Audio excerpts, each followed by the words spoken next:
ईश्वर विषय चल रहा है।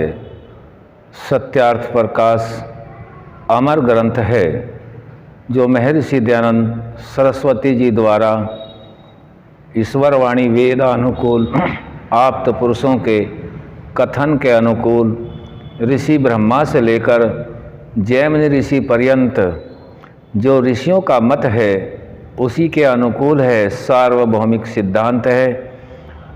अब आगे अथ ओंकारार्थ वि उपसर्ग पूर्वक राज्य दीप्तौ, इस धातु से कृप प्रत्यय करने से विराट शब्द सिद्ध होता है। यो विविधम नाम चराचरम जगद्राजयति प्रकाशयति स विराट।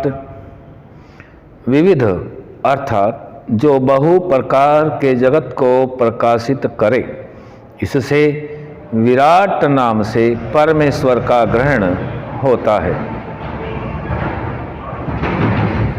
अंचुगति पूजनयो अग आणी इण गत्यर्थक धातु हैं, इनस अग्नि शब्द सिद्ध होता है।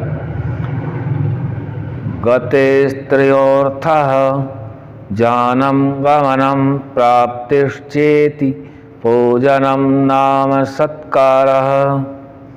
यो अंचति अच्यते अगत्यंगत्येति सोयमग्निः, जो ज्ञान स्वरूप सर्वज्ञ जानने प्राप्त होने और पूजा करने योग्य है, इससे उस परमेश्वर का नाम अग्नि है।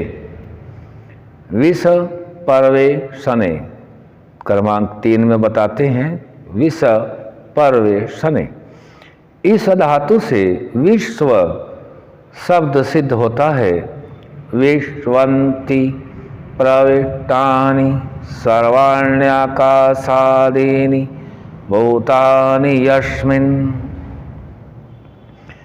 यो वाकाशादिषु सर्वेषु भूतेषु प्रविष्टः स विश्व ईश्वरः। जिसमें आकाश आदि सब भूत प्रवेश कर रहे हैं अथवा जो इनमें व्याप्त होके प्रविष्ट हो रहा है, इसलिए उस परमेश्वर का नाम विश्व है। इत्यादि नामों का ग्रहण आकार मात्र से होता है। क्रमांक 4 से बताते हैं ज्योतिर्वै हिरण्यम तेजो वै हिरण्यमित्येतरे असत्पत् ब्राह्मणे, यो हिरण्यानां सूर्यादीनां तेजसां गर्भ उत्पत्ति निमित्तमधिकरणं स हिरण्यगर्भः।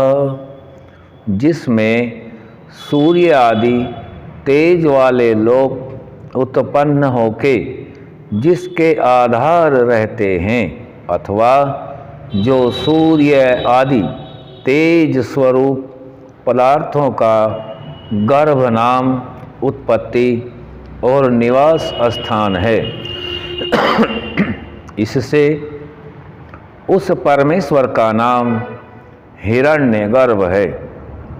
इसमें यजुर्वेद के मंत्र का भी प्रमाण है।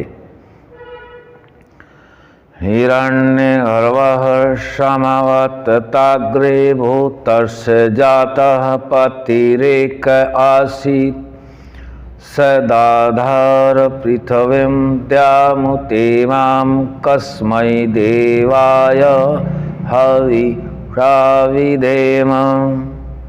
इत्यादि स्थलों में हिरण्यगर्भ से परमेश्वर ही का ग्रहण होता है। 5वें बता रहे हैं वा गतिभ्यो, वा गतिभ्यो गति गंधनयोः, इस धातु से वायु शब्द सिद्ध होता है।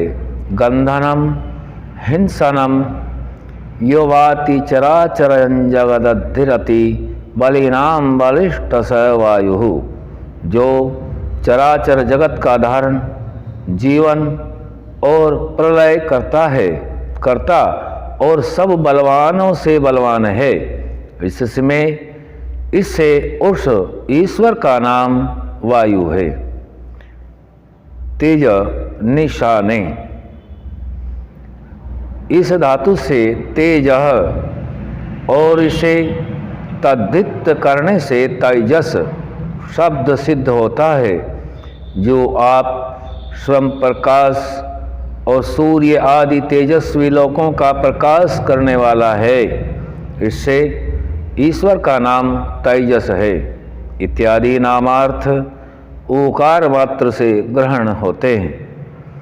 ईश ऐश्वर्य, इस धातु से ईश्वर शब्द सिद्ध होता है।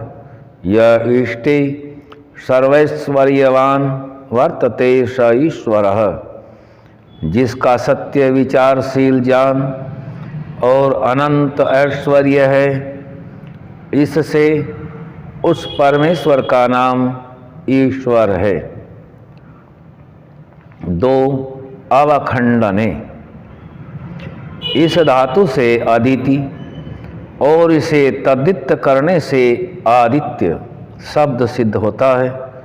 न विद्यते विनाशोयस्य सोयम अदिति ही अदितिरेव आदित्यः, जिसका विनाश कभी न हो उसी ईश्वर की आदित्य संज्ञा है। 10 और 11 में बताते हैं क्रमांक से, जा अवबोधने पर पूर्वक, इस धातु से प्रज्ञ और इसे तद्धित करने से प्राज्य शब्द सिद्ध होता है। यह प्रकृष्टया चराचरस्य जगतो व्यवहारम जानाति स प्रज्ञः प्रज्ञ एवं प्राज्यः, जो निर्भ्रांत ज्ञानयुक्त सब चराचर जगत के व्यवहार को यथावत जानता है, इससे ईश्वर का नाम प्राज्य है। इत्यादि नामार्थ मकार से गृहीत होते हैं। जैसे एक एक मात्रा से 3 अर्थ वहाँ व्याख्यात किए हैं, वैसे ही अन्य नामार्थ भी ओंकार से जाने जाते हैं। जो सन्नो मित्र संवरुणः सन्नो भवत्यर्मा इत्यादि मंत्र में मित्र आदि नाम हैं, वे भी परमेश्वर के हैं, क्योंकि स्तुति प्रार्थना उपासना श्रेष्ठ ही की जाती है। श्रेष्ठ उसको कहते हैं जो अपने गुण, कर्म, स्वभाव और सत्य व्यवहारों में सबसे अधिक हो। उन सब श्रेष्ठों में भी जो अत्यंत श्रेष्ठ, उसको परमेश्वर कहते हैं, जिसके तुल्य न कोई हुआ, न है और न होगा। जब तुल्य नहीं तो उससे अधिक क्यों कर हो सकता है। जैसे परमेश्वर के सत्य, न्याय, दया, सर्व सामर्थ्य और सर्वज्ञत्व आदि अनंत गुण हैं, वैसे अन्य किसी जड़ पदार्थ व जीव के नहीं हैं।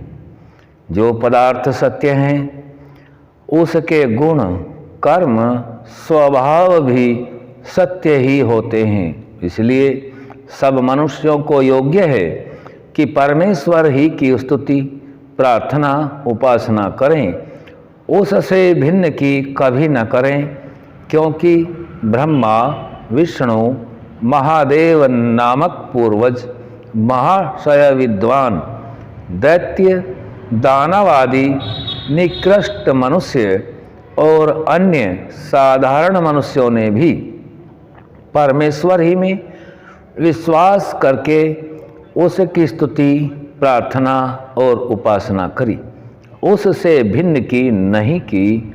वैसे हम सबको करना योग्य है। इसका विशेष विचार मुक्ति और उपासना के विषय में किया जाएगा और किया गया भी है। आज ईश्वर का विषय यहीं तक रखेंगे, आगे फिर रखेंगे। ओम शम।